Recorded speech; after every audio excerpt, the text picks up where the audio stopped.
Hi, welcome to Constant Acceleration, chapter number 2, M1 at Excel. The first thing that we're going to do is learn some of the basics of the distance time, displacement time, velocity time, acceleration time graphs.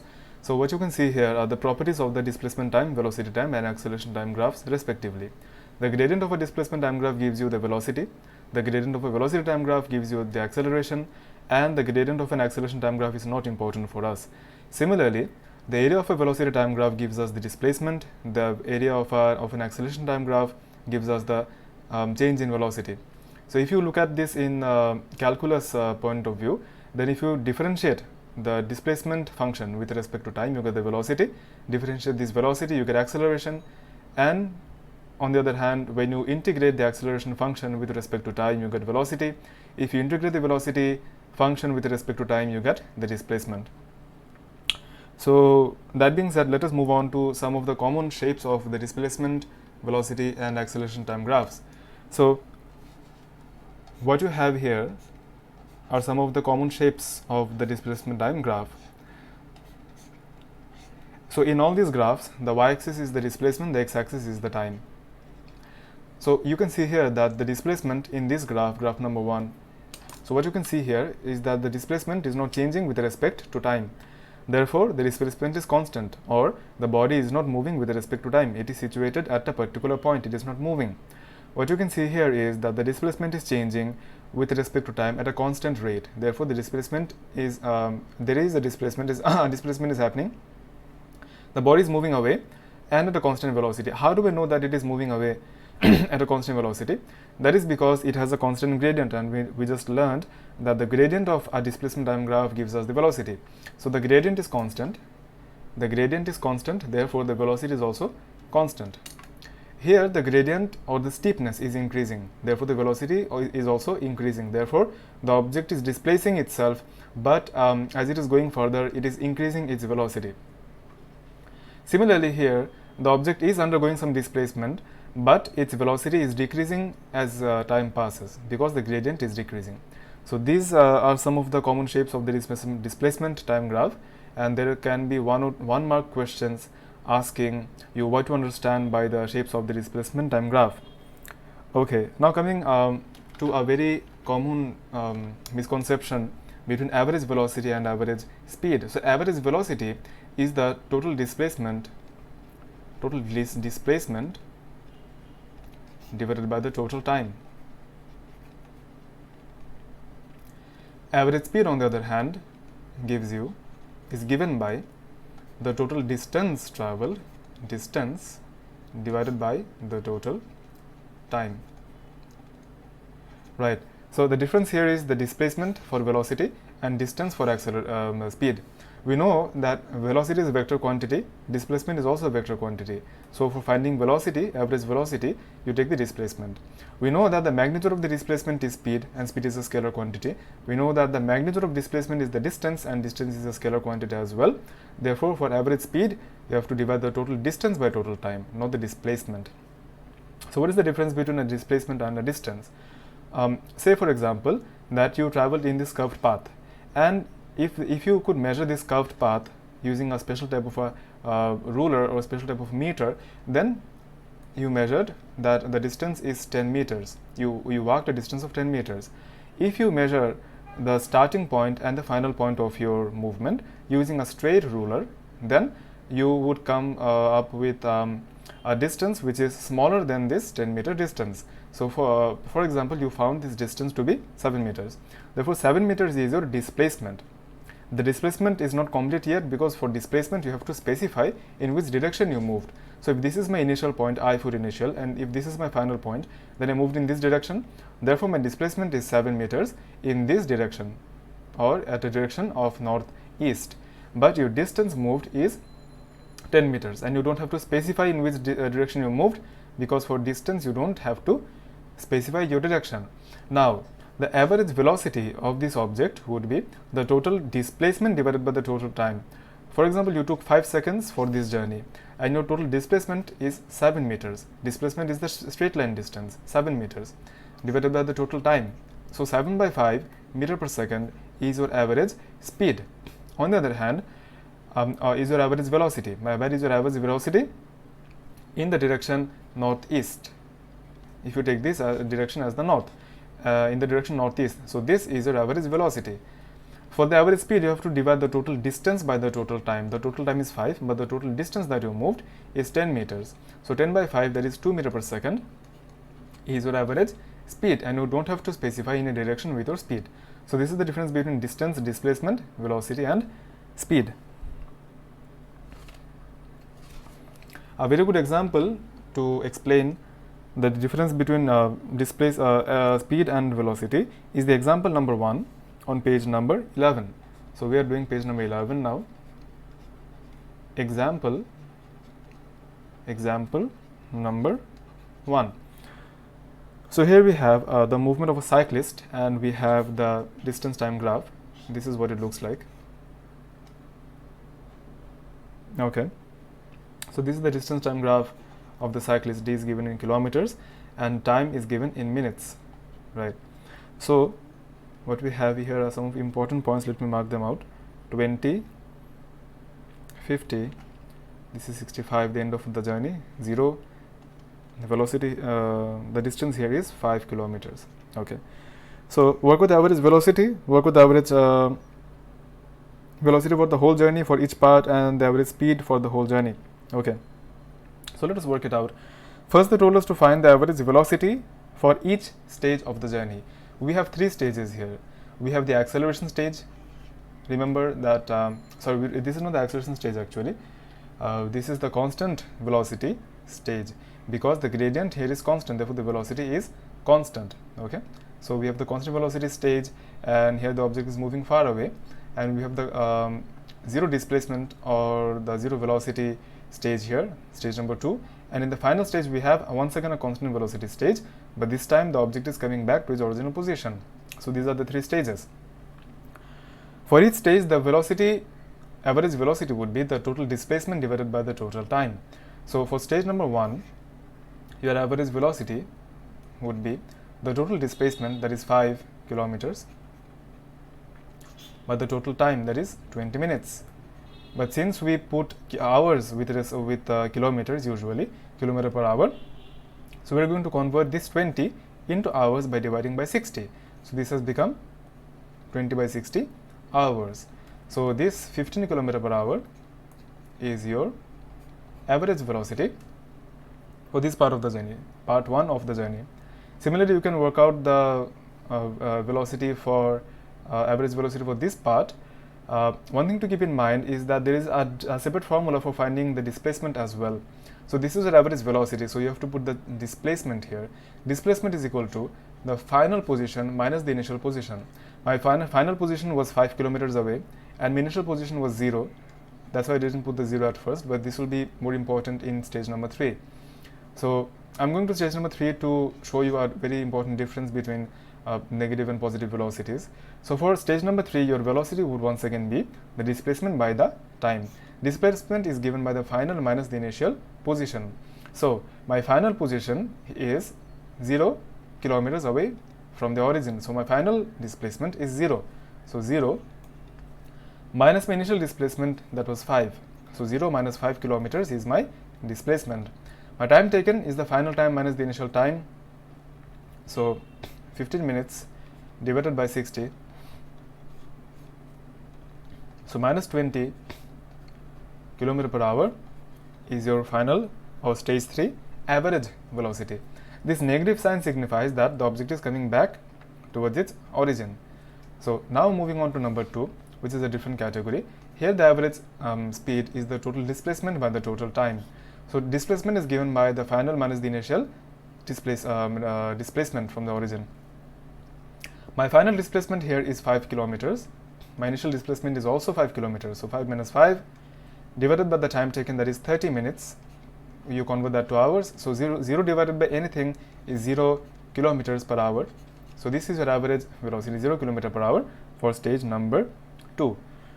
Now if you want to find the average velocity for the entire journey, how can we do that? So for the entire journey, if you want to find the average velocity, once again total displacement divided by the total time. So now this is our initial position and this is our final position. So this is the initial position and this is our final position. So our final displacement from the origin is 5. Our initial displacement is also 5.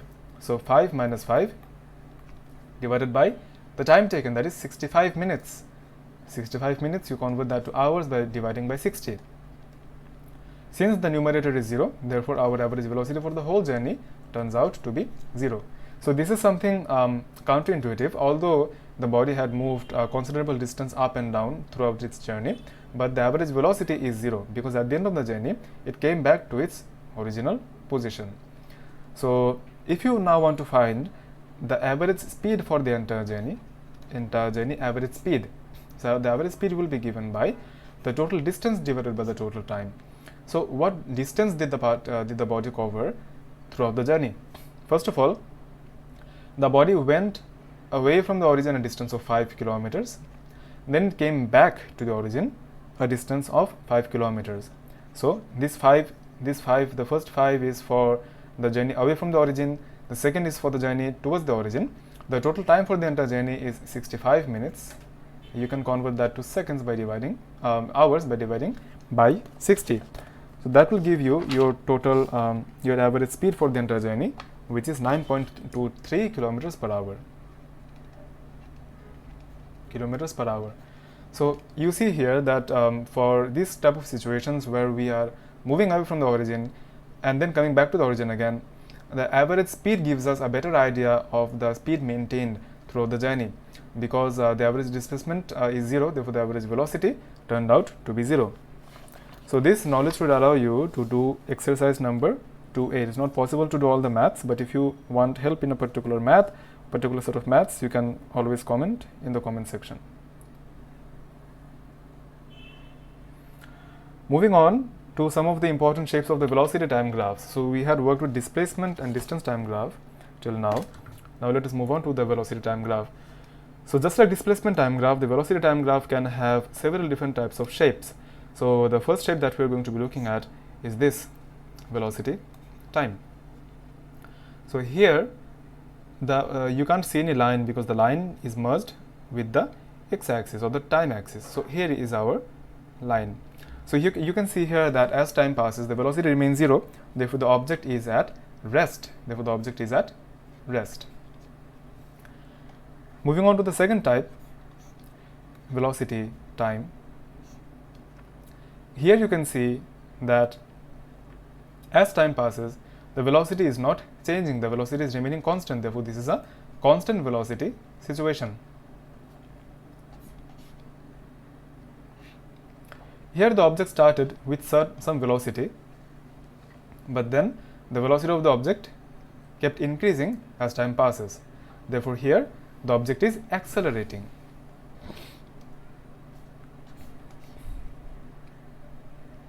Similarly here, the object started with some velocity, initial velocity, but then the velocity was decreasing with time. You can see that as time passes, the velocity was decreasing. Therefore here the object is decelerating. Now, there can be situations where the curve is not linear. For example, here, the velocity time graph. You can see here that as time passes, the velocity is increasing. But there is one more thing which differentiates this graph from this graph. Both here and here the velocity is increasing. But here the velocity's gradient is also increasing. So here you can see along with the velocity, the steepness is also increasing. And we learnt in the first part of our video that the steepness of a velocity time graph gives you your acceleration. Therefore, here the acceleration is also increasing. The acceleration is not constant. Here the steepness was constant, the gradient was constant, so the acceleration was also constant. Here the acceleration was also constant, although the acceleration had a negative value because it was decelerating, but it was constant. But here the acceleration is increasing. Similarly, here we have another graph where the velocity is once again increasing. The velocity is increasing alright with time, but the gradient or the steepness of the velocity time graph is decreasing. Therefore, the acceleration is decreasing. As for this graph, the velocity is decreasing, but the steepness is also decreasing. Therefore, the acceleration value is increasing with respect to time. So it is becoming more and more steeper. Therefore, the deceleration value is increasing, or the acceleration value is becoming more and more negative with respect to time. Or if you want to say it qualitatively, the velocity of the object is decreasing, and as time passes the velocity is decreasing at an increasing rate. The velocity is decreasing faster and faster as time passes.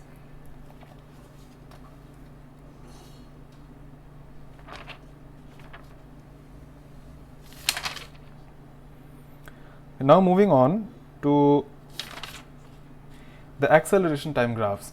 So acceleration time graphs will give you the acceleration, and their gradient is not important for us, but their area will give us the change in the velocity. So take for example that this is your acceleration time graph.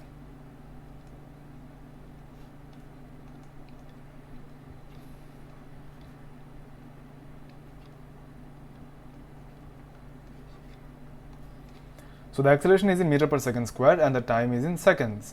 The object started with an initial velocity of 16 meter per second. This is the initial velocity. Now we know that the area under the acceleration time graph gives us the change in velocity. So the area under this acceleration time graph will be given by the length into breadth. So the length is positive 2, the breadth is also positive 2, therefore the area here is positive 4. This positive sign is very, very important because it will tell us whether the object speed is increasing or decreasing. The area under this graph is positive 2 into positive 2, positive 4, therefore the velocity of the object is increasing. So after 2 seconds, the velocity of the object will become 16 plus 2, that is 16 plus 4, that is 20 meters per second. Similarly, from the 2 seconds to the 4 seconds, the length is 2, but now the breadth is minus 2. So minus 2 into 2 minus 4, this will be the change in velocity for the next 2 seconds. So from this moment onwards, from this moment to this moment, from 20 meter per second onwards, when you go a further 2 seconds, the velocity once again decreases by 4 meter per second. Therefore the velocity once again returns to 16 meters per second. So this is how we calculate the change in velocity, the final velocity from the acceleration time graph. An example of this concept is given on page number 17, example number 4. So now we will move on to a couple of examples from the velocity time graph, acceleration time graph.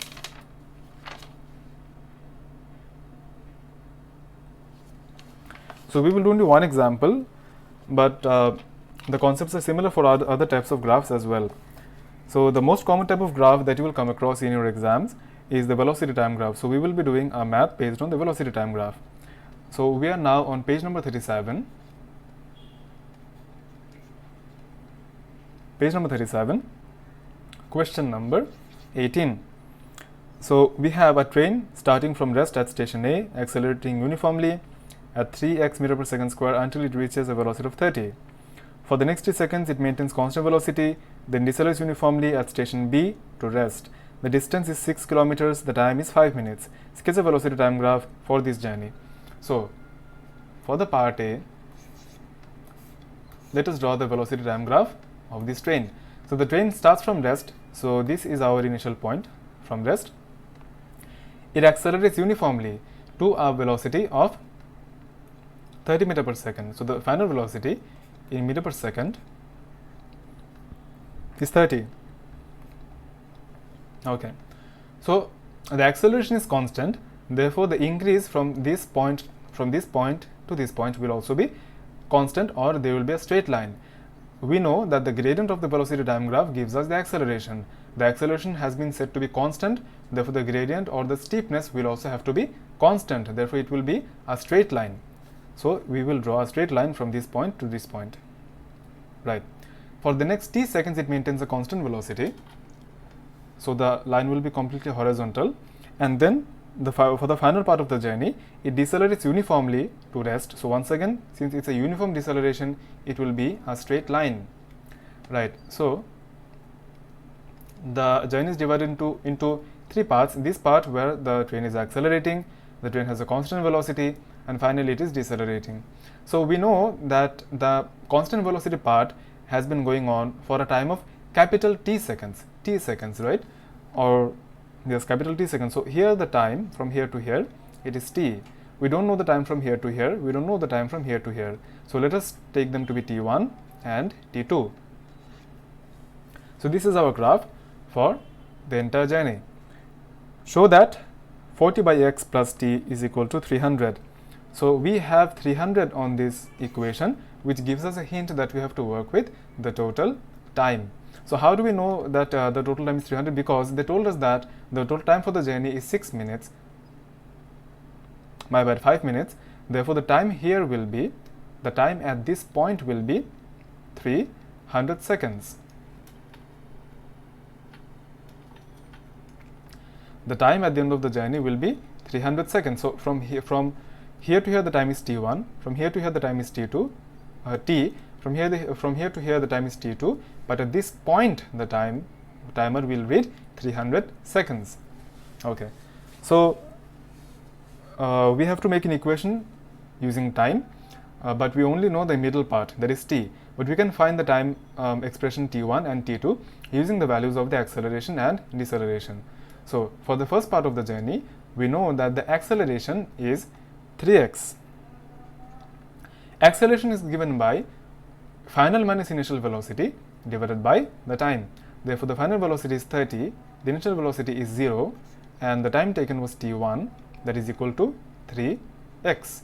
Therefore, t1 is equal to 10 by x. Similarly, for t2, the object was decelerating at x meter per second square. So since this is a deceleration, so the value of the acceleration will be negative x. Acceleration is equal to final minus initial velocity by time. So for the decelerating part, the final velocity was 0, the initial velocity was 30. So final minus initial velocity divided by the time, that is t2, is equal to minus x. So t2 will be 30 by x.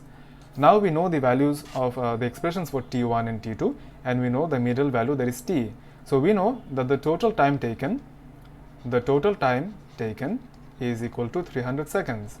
Now if we add our times individually, let us see what we can come up with. Our times are t1 plus t plus t2, and that should give us 300 seconds. Our t1 expression is 10 by x, which we found just now. Our t2 expression is 30 by x, and they will add up to give us 300. So as we can see here, we have derived the equation that the question wanted us to derive. So we are done with part B of number 18. Now we have to find the value of t and the value of x. So we have one equation with respect to t and x, but we need another equation.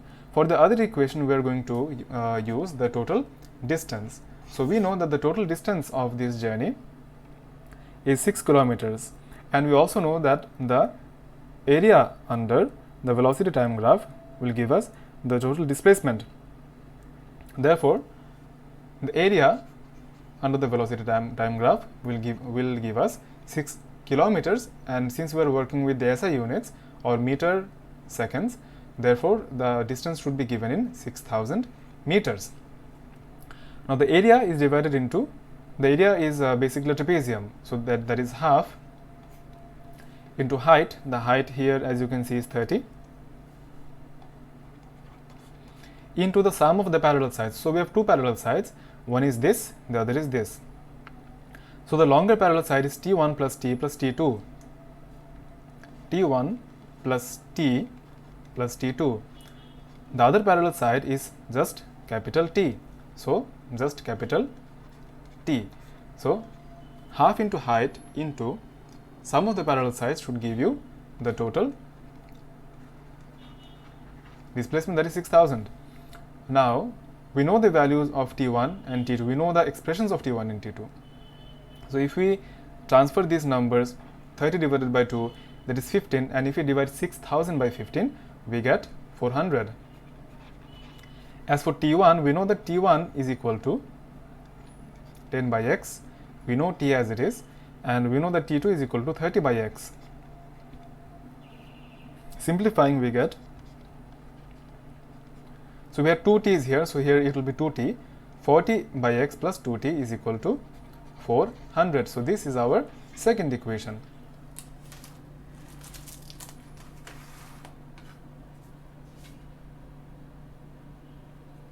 Now if you solve the both equations simultaneously,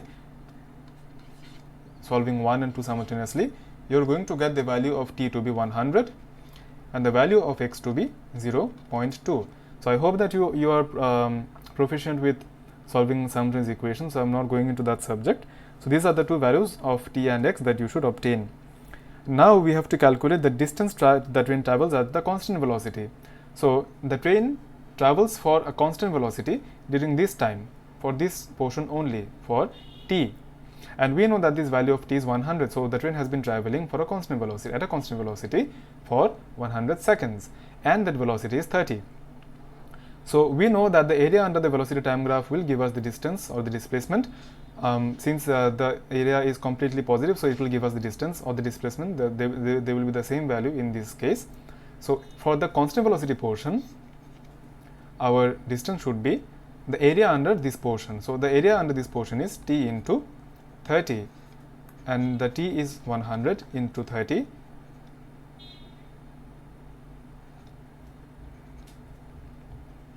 That should give you 3000 meters, or which is 3 kilometers. So this was your answer to part 8D, the total distance traveled for the constant velocity portion, 3 kilometers. Calculate the time taken from leaving A until reaching the point halfway between the two stations. So this part can be a bit challenging. So here it goes. So we want to find the time taken for the object, for the train to reach halfway. So for halfway, we can assume that the time is somewhere around here. The time is x at halfway. So for halfway, we are doing part 18E. For halfway, the total distance traveled will be the half distance, which is 6000 divided by 3, that is 3000 meters. Now, so let us assume that this area that we have, the area to the left side of the dotted line, this area gives us the half the distance. So we can break this area into two parts. We can break this area into the triangle and the rectangle. The triangle will have an area of half into base into height. So half into T1 into 30, and this rectangle will have an area of length into breadth. The length here is 30, the breadth is x minus T1. This much time is x minus T1. This point the time is x, and at this point the time is T1. Therefore, the time along this portion only, along only this portion, is x minus T1.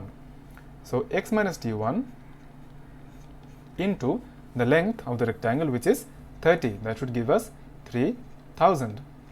And we know that the value of T1 is 10 by x, and we also know the value of x, that is 0.2 into 30, and we don't know the value of x. We know that T1 is 10 by 0.2 into 30. That should give us 3000.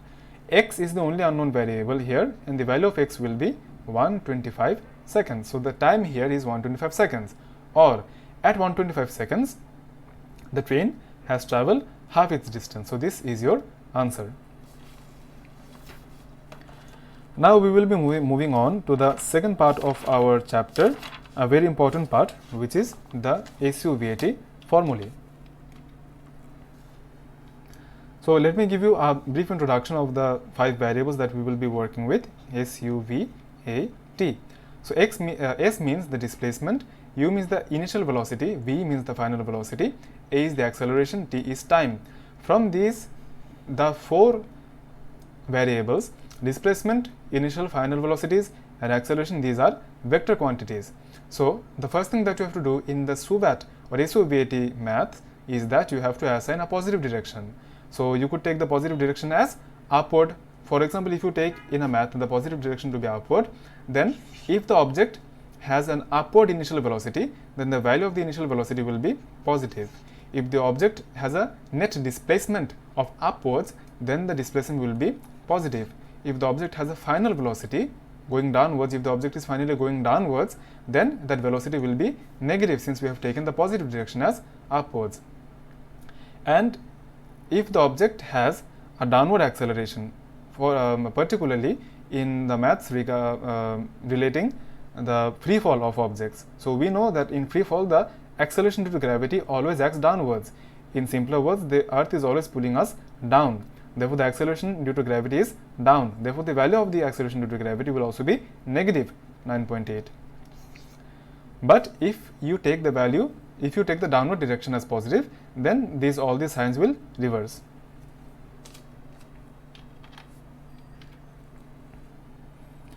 So there are 5 equations that we can work with. Equation number 1, v is equal to u plus a t. Equation number 2, s is equal to ut plus half a t square. Number 3, s is equal to vt minus half a t square. Number 4, v square equals u square plus 2a s. And equation number 5, we have s is equal to u plus v divided by 2 into t. One thing to keep in mind in all these equation is that the a that you can see is the acceleration value. So if you have displacement, if you have a deceleration, then the acceleration value will be here negative.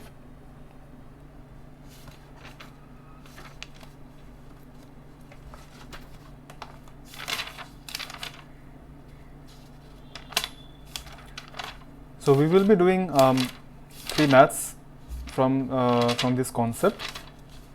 First of all, we will do page number 37, math number 16.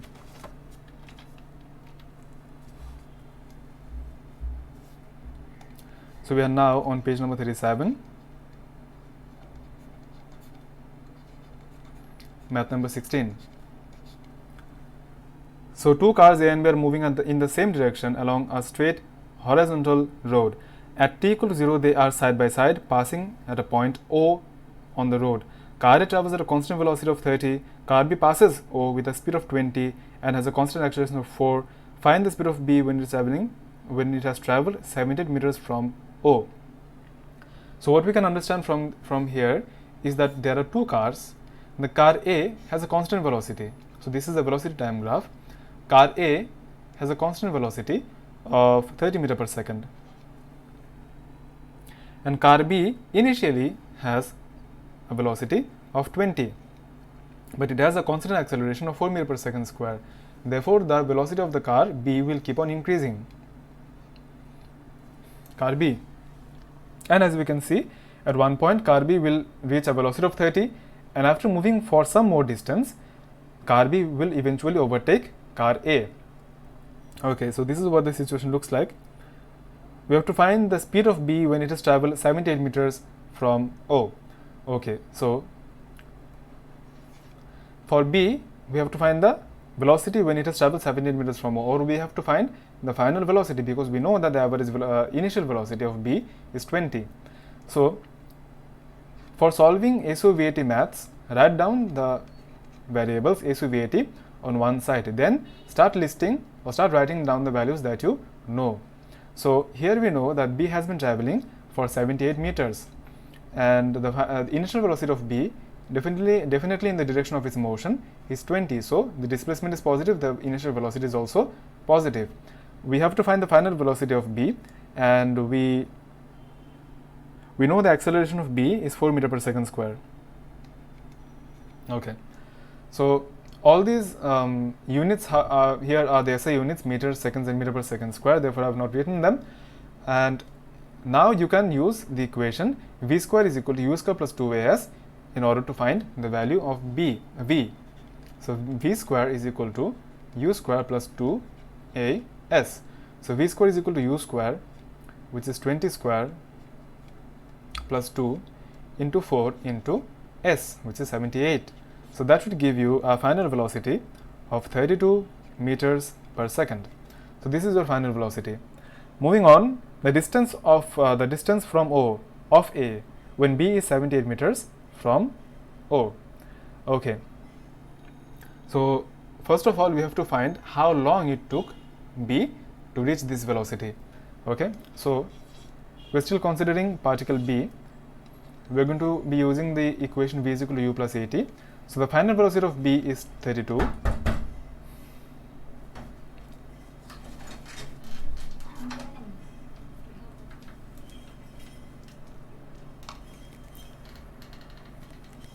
So we know that the final velocity of v is 32. The initial velocity of v is 20, and we know that it has an acceleration of 4, and we want to find how long it took for the velocity to go from 20 to 30. So the time taken will be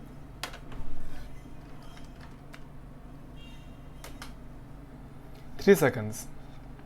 So the car B took 3 seconds to go 78 meters, or to go from 20 to 32 meters per second. So we have to find how far the car A traveled during this time. So now we're moving on to car A. Car is traveling at a constant velocity, therefore for car A the formula will be x is equal to Vt, or its constant velocity is 30, its time is 3, so 30 into 3, that will be 90 meters. So this is the velocity, the distance traveled by A from point O, while B traveled a distance of 78 meters. So as you can see here, although B reached a velocity of 32 meters per second, but still V was behind A. B had traveled a distance of 78 meters, while A had traveled a distance of 90 meters. So just having a higher velocity does not mean that B has already crossed A. So now we have to find the time when B overtakes A. So for overtaking, they both must be in the same position at the same time. So having the same position means they have traveled the same distance from O. So traveling the same distance means same area under the velocity time graph. So the distance of A will be equal to the distance of B. So the distance of A means the area under the velocity time graph of A. So let us assume that B overtakes A at a time of x. So the distance traveled by A during this time is the length into breadth, that is x into 30.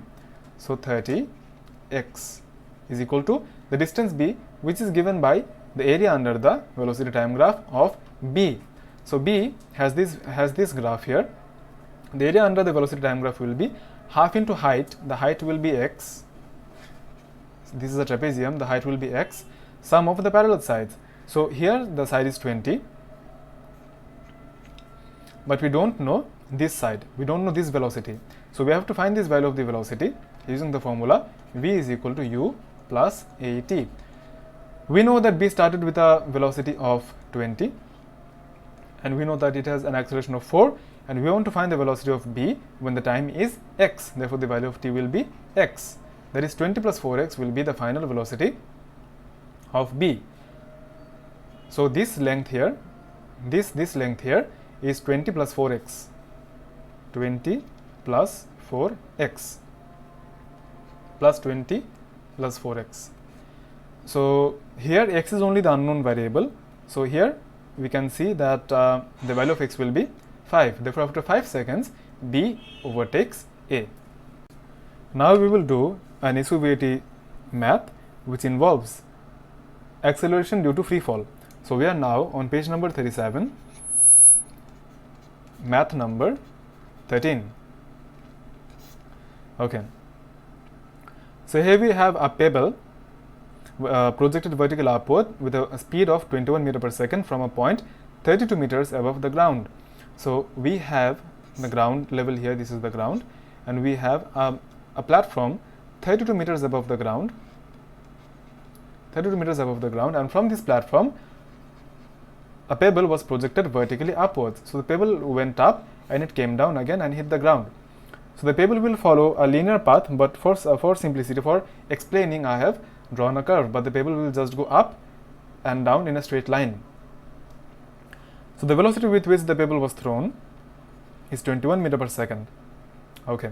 So we have to find the speed with which the pebble strikes the ground. So our initial point is this, and our final point is this. So this is our initial point, and this is our final point. In SOVAT math, particularly in maths involving complex motions, for example, movement on the gravity, we have to mark the initial and the final points. This will make it easier for us to mark the initial and final velocities and the time taken or the displacement. So let us list SOVAT and see which variables we know and which we have to find out. So the pebble ultimately, so let us take, for this math, let us take the upward direction as the positive direction. So I'm taking the upward direction as positive. So the pebble ultimately comes down to 32 meters. Okay, so S means displacement, and I told you that displacement has a formula, that is final minus the initial position. So here from this position to this position, this is the ground level. So the ground level has a displacement of 0. Okay, so the final displacement of the pebble is 0. Initially the pebble has a displacement of 32. So the initial displacement is 32. So the displacement of the pebble is minus 32 meters. So I have taken the initial position as a value of positive 32 because the position was upwards, and I have taken the upward direction as positive. So now the value of the initial velocity. The initial speed was 20 meters per second, and since this speed was upwards, therefore it will be a value of positive 21 meters per second. Positive because I have taken the upward direction as positive. We want to find the speed with which it strikes the ground, so final velocity is unknown, and the acceleration due to gravity. So this pebble is completely under free fall, therefore the acceleration will be the acceleration due to gravity. So the acceleration is always the acceleration due to gravity, always pulls us downwards. Therefore the acceleration will have a value of 9.81, but since the direction of this acceleration, the direction of this pull is downwards, therefore the value will be negative because we have taken the upward direction as positive. Now we have to work with an equation which has S, U, V and A. So the equation is V square equals U square plus 2AS. So V square we have to find out. U square is positive 21 whole square plus 2 into A, that is 9.8, into S, that is minus 32. From there will be two values of V, plus minus 33, because when you square root a number you get two values, plus and minus. So we can either take the plus value or the minus value. Let us analyze which value we should take. So this V is the velocity at this point. The velocity at this point, the velocity with which the pebble strikes the ground. At this point the pebble is going downwards, therefore this velocity will be downwards. So the velocity value will be 33, no doubt, but since the pebble is going downwards and the velocity is downwards, therefore it will be a negative value because we have taken the positive value as the upward direction, and here the pebble is going downwards, definitely, because as it is hitting the ground from the upward direction. So our velocity will be minus 33. But here they didn't want the velocity, they don't want to know the direction, they just want to know the speed. We know that speed is the modulus of the velocity, therefore the speed will be the modulus of the velocity, that is only the positive value or the magnitude, that is 33 meters per second. This is the speed with which the pebble strikes the ground. Now let us move on to part B of this question, number 13B. S, U, V, A, T. So one important thing to keep in mind is that we have taken this as our positive, this is our initial point. So since this is our initial point, therefore we have to measure the displacement from this point. So the question asks us to find the values of T for which the displacement is more than 32 meters above the ground level. But the ground level is not what we are starting from. We are starting from this point. So being at a position of more than 40 meters, being at a position of 40 meters above the ground means being at a position 8 meters above our initial point. So we have to find the values of T for which our displacement from our initial point is more than 8 meters. In that way, the displacement from the ground will be more than 40 meters, more than 8 meters. So our initial velocity is 21. The final velocity we don't know, we don't have to know. The acceleration is minus 9.8 as discussed earlier, and the T is what we have to find. So we need an equation which works with S, U, A and T. That is S is equal to ut plus half a t square. So our u is 21, t we don't know, our acceleration is minus 9.8 and our t we don't know yet. So our equation becomes minus 4.9 t square plus 21 t, that is s. So according to the question we have to find the values of t for which s is greater than 8. So minus 4.9 t square plus 21t has to be greater than 8. So now if we bring the 8 to our side, minus 4.9 t square plus 21t minus 8 greater than 0. So once you have established a quadratic inequality on the left hand side and a 0 on the right hand side, you can substitute this inequality with an equal to sign. So now I am teaching you how to solve an inequality which you should learn in the Pure Mathematics 1 module of your A-level math. So this is the equation. Now we have turned the inequality into an equation. So by solving this equation, we are going to get two values of t. So the values of t are 3.86 and 0.42. So these values that we get are called the critical values. Critical values. So now we have to find the range. Draw the graph. 0.42 is somewhere around here and 0.36 is here, and the shape of the graph will be like this. So this is 0.42 and this is 3.86, and this is, we have to find the values of t for which the graph is over 0, positive. So since the graph has to be greater than 0 or positive, so we only have to mark the regions which are above the x-axis. So this is the region that we are interested in. Why? Because the value has to be greater than 0. So from here the value of t should be from 3.86 to 0.42.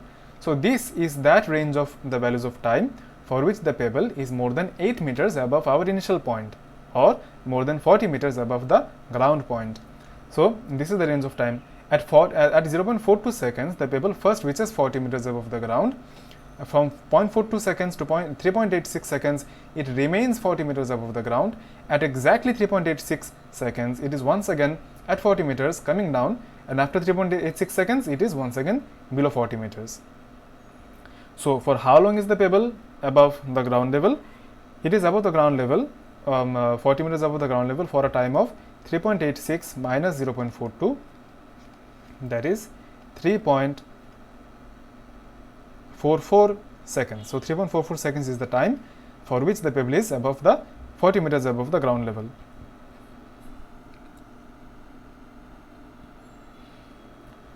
Okay, so now we have to draw the velocity time graph for this pebble 13C. Okay, we know that the pebble started with a velocity of 21. So this is the initial velocity of the pebble, 21, and we know that the final velocity of the pebble was minus 33. So minus 33 will be here. So the initial velocity was here, 22, and the final velocity was somewhere around here, that is 33. So the question is, we have to join this point to this point, but the question is whether this will be a straight line or a curve, and if it is a curve, what will be the gradient of the curve? So for this, we first have to understand the nature of the velocity time graph. The velocity is given in meter per second and time is given in seconds. So the gradient of a velocity time graph gives us the acceleration, right? So the gradient should give us acceleration, and we know for our math the acceleration is the acceleration due to gravity, and we know that it has a constant value of minus 9.8. The value is not important. What is important is that the acceleration value is constant. Since the acceleration value is constant, therefore the gradient of the velocity time graph should also be constant. Therefore it should be a straight line. So we have to make a straight line from this point to this point. Okay, so this should be a straight line. Mine is not completely straight because I couldn't use a ruler. So that being said, we have to find the unknown parameters.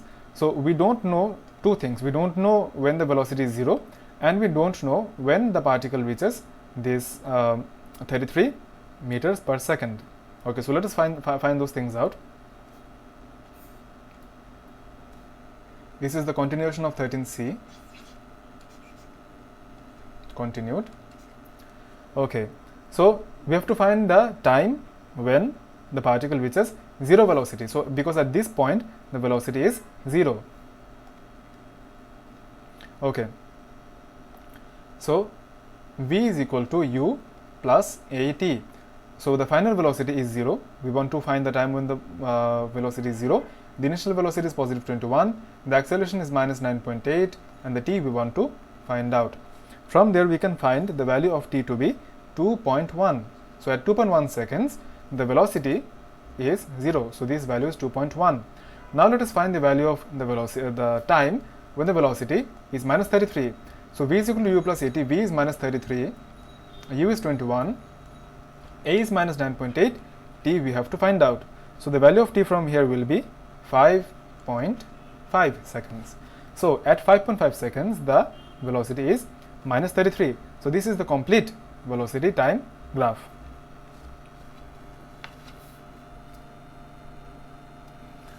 We have one more type of math to do from this SU-VAT sum, and this will be the final math of this lesson. So now we are on page number 36. Problem number 12.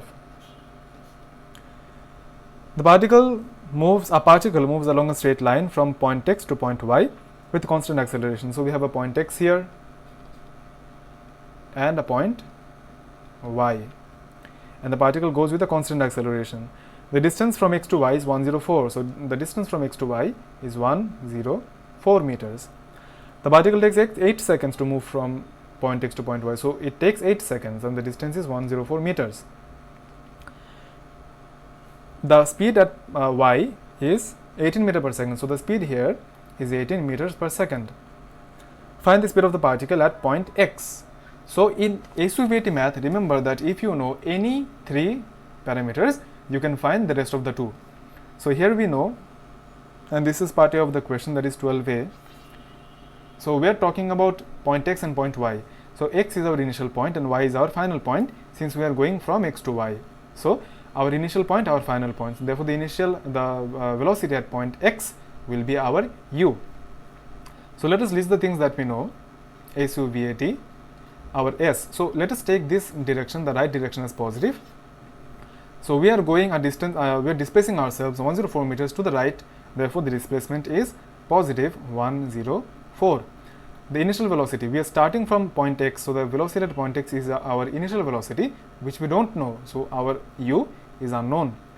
Our v, that is the velocity at point y, is given as 18 meters per second. The acceleration we don't know, but we know that the time taken to go from x to y is 8 seconds. So we have to use an equation which involves s, u, v and t. That equation is s is equal to u plus v by 2 times t.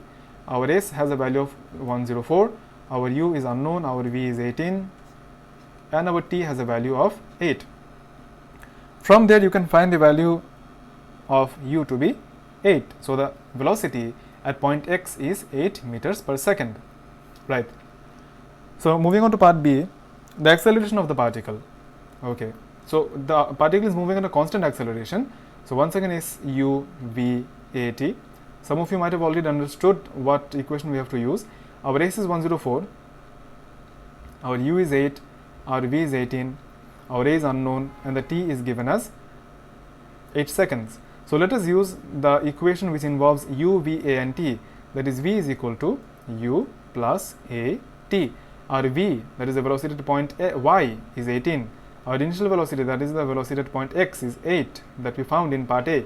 Our acceleration we have to find out, and the t is 8 seconds. So the value of the acceleration will be 1.25. It will be meter per second, and the acceleration will be meters per second square. Don't forget to put the units. Moving on to part 12c, the final part of the final math of our lesson. The particle continues to move with the same acceleration until it reaches point z. So we have another point which is z. So let me draw that point here.